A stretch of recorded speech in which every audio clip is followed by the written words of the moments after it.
जरिए जो चतुर्थ श्रेणी के कर्मचारी हैं उनकी भर्तियां जो हो रही हैं उसमें आरक्षण के नियमों का कहीं पालन नहीं हो रहा है। चतुर्थ श्रेणी की जो नौकरियां होती थी उसमें मुख्य रूप से जो वंचित वर्ग है, जो दबे कुचले वर्ग के लोग हैं, उनको इसमें भर्तियां मिलती थी।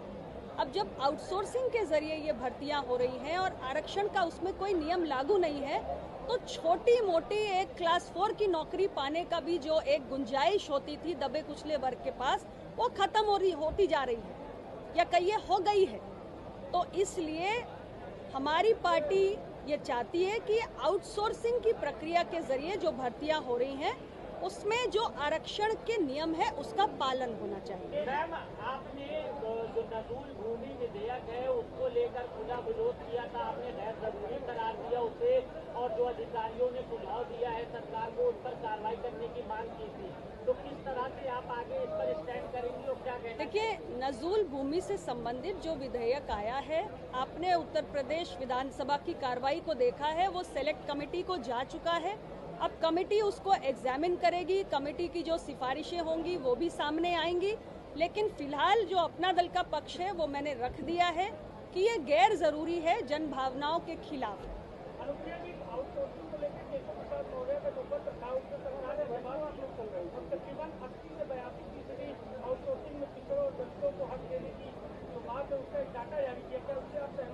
मुझे लगता है कि आपको पिछड़े, दलित, वंचित वर्ग के लोगों से जाकर उनकी भावनाओं को जानने का प्रयास करना चाहिए कि आउटसोर्सिंग को लेकर उनका क्या अनुभव है और उनको क्या इसमें अन्याय महसूस हो रहा है। आप जब उनसे बात करेंगे तो आपको उनका वही पक्ष समझ में आएगा जो अपना दल कह रहा है। मैम, केंद्र में एक वक्त को लेकर एक विधेयक पेश किया जा रहा है जिसको लेकर मुस्लिम समाज काफी विरोध कर रहा है, उस पर आप क्या बोलेंगे? मुझे जानकारी नहीं है।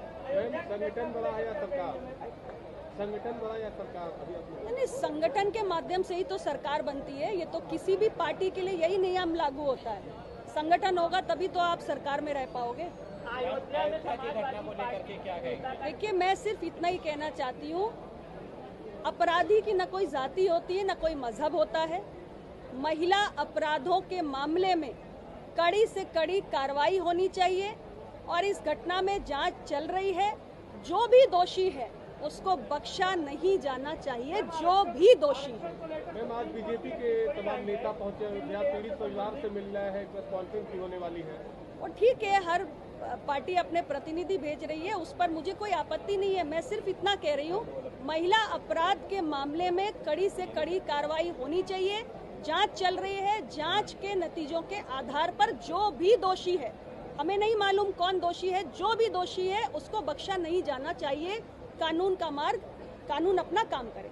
अयोध्या वाले मामले में चुनाव है 10 सीटों पर, अपना दल उसमें क्या कोई सीट मांग रही है? उत्तर प्रदेश में 10 सीटों पर जो उपचुनाव है उसमें हमारा एनडीए का गठबंधन हर सीट पर लड़ने जा रहा है और एनडीए के गठबंधन का जो भी प्रत्याशी होगा उसको एनडीए में शामिल सभी दल मिलकर जिताने का प्रयास करेंगे। मैम, SC/ST के कोटे के अंदर कोटे को जायज ठहराया गया है, कोर्ट के द्वारा मांग हो रही है में, तो OBC का जो कोटा है उसमें भी डिवाइड किया है। देखिए, ऐसा है, मैं तो सिर्फ इतना कहना चाहती हूँ कि आरक्षण जिसके लिए भी इंटेंडेड है उसे उसका लाभ मिलना चाहिए, लेकिन सबसे पहले जरूरी है कि हम जातियों की गणना करें।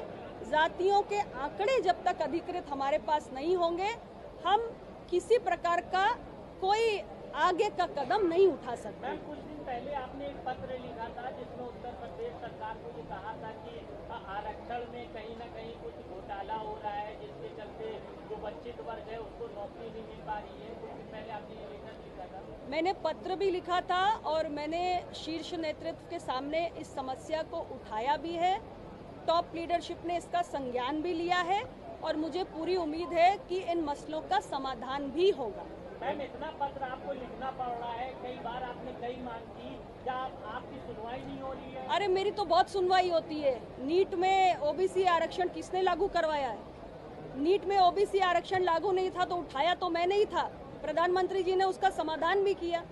तो हम तो वंचित वर्गों की आवाज है, उनका प्रतिनिधित्व करते हैं। उनका कोई मसला मेरे संज्ञान में आएगा तो मैं चुप थोड़ी ना बैठूंगी। मैं तो उस मसले को लेकर बात करूंगी, एक बार नहीं, बार बार आवश्यकता पड़ेगी बार बार बात करूंगी।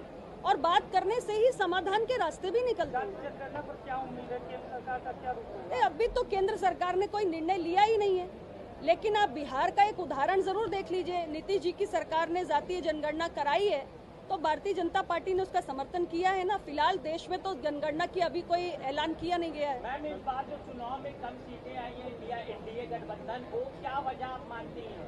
वजह सिर्फ एक भ्रम है, अफवाह है। उस अफवाह ने, उस भ्रम ने जोर पकड़ लिया और लोग गुमराह हो गए, लेकिन कुछ समय में ये सारी बातें खत्म हो जाएंगी।